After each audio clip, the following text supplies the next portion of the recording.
Rustic shelving like this, made out of black pipe and planks, is a great way to make custom storage for your home. You can fit it to your unique storage and space needs.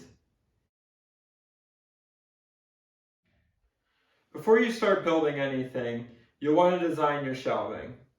You'll need a tape measure to measure your wall space and also the items that you want to store. And you'll need some paper and a pen or pencil to create a sketch of your shelving unit. After you create a sketch of your wall space and you know what you want to store, you can start laying out your shelving. Pipes can be cut into any length you need, but I do suggest using standard lengths that are readily available pre-cut. You also want to take account for using fittings to connect all the pieces when you create your layout. Boards can be either drilled and fit through the pipes or laid across pipes as well. I like drilling and fitting the pipes through because it keeps the boards secured in place. After you've designed your shelving unit, you'll want to procure all the hardware. If you went with standard lengths of pipes, you can order them on Amazon or go to your local hardware store to buy them.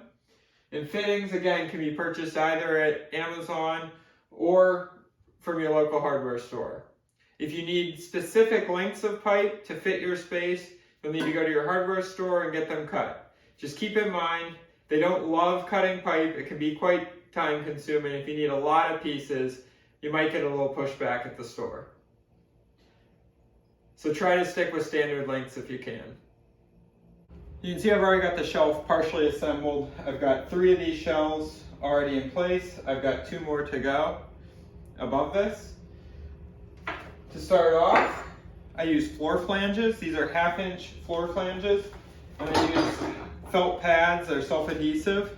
I cut out the circles, attach them to the bottom of these, and put those on the floor. This will keep it from scratching the floor as if it moves around while I'm assembling.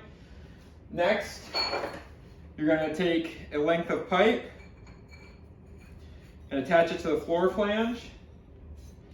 And then I use metal washers to support the board. Some people build these shelves by putting the boards in between pipes. I decided to build mine by putting the boards through the pipes. That way the boards would never be able to come out of place. These washers are 7/8 diameter. That's the size you need to fit over a 1/2-inch gas pipe. I'll put a link to these washers where you can buy them on Amazon in the description of this video.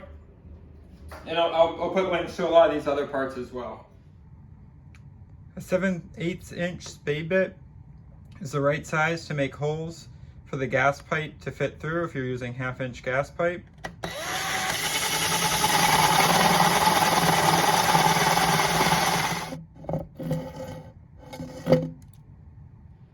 After you build this assembly, you're going to take a coupling and slide the board over, take a coupling, put another pipe into it, and keep building up with washers supporting the boards as you go.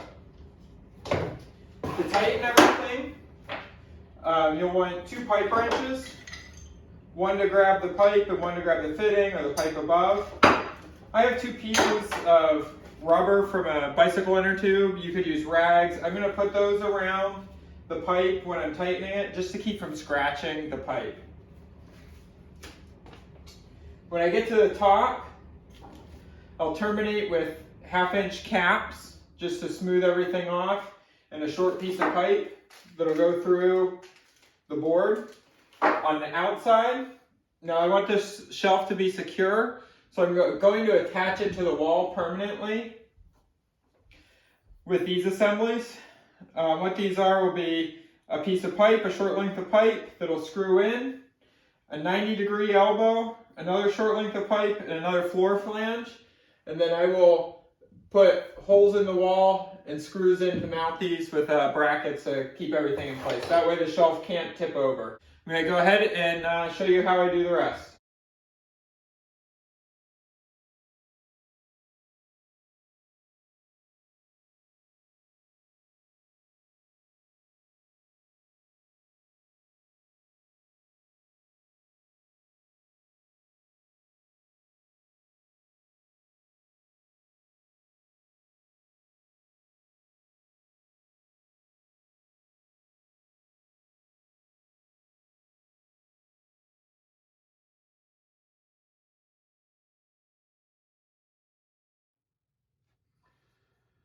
So I've got my shelf positioned where I want it. I'm going to mount these floor flanges to the wall. You can see I've marked with a pencil each of the holes so I can put wall anchors in and secure this to the wall. All right, I'm going to drill these holes for my wall anchors. Now there may be a stud behind some of these holes, so I'm always going to drill first with a small drill bit that can be a pilot hole for a screw if I hit a stud. I'll follow up with a larger drill bit for my wall anchors. I'll show you the wall anchors I'm using. They look like this. And the way they work is they go into the wall, and then as you tighten the screw, this expands out into a four-sided star. These work a lot better than the plastic wall anchors that you can buy. With my walls being plaster, plastic wall anchors won't work well. I need to use this kind of work to get a secure connection to the wall and make sure this shelf doesn't tip over. I'm also going to use my shop vac. I'll place it right underneath here while I'm drilling, and it'll suck up all the dust so I don't make a mess in the room.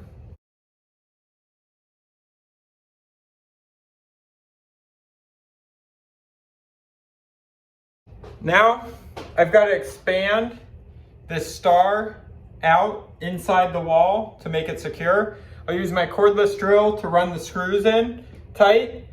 Once it's expanded, I can take the screws out and then use them again to mount the floor flanges.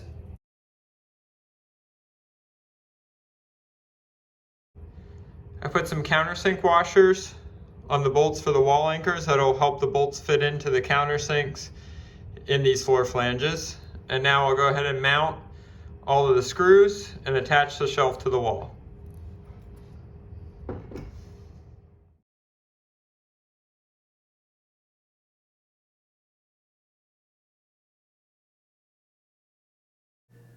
Did you find this video helpful? Hit the like button to let me know. If you have questions, feel free to ask them in the comments. And don't forget to subscribe to my channel for more helpful tips. Thanks.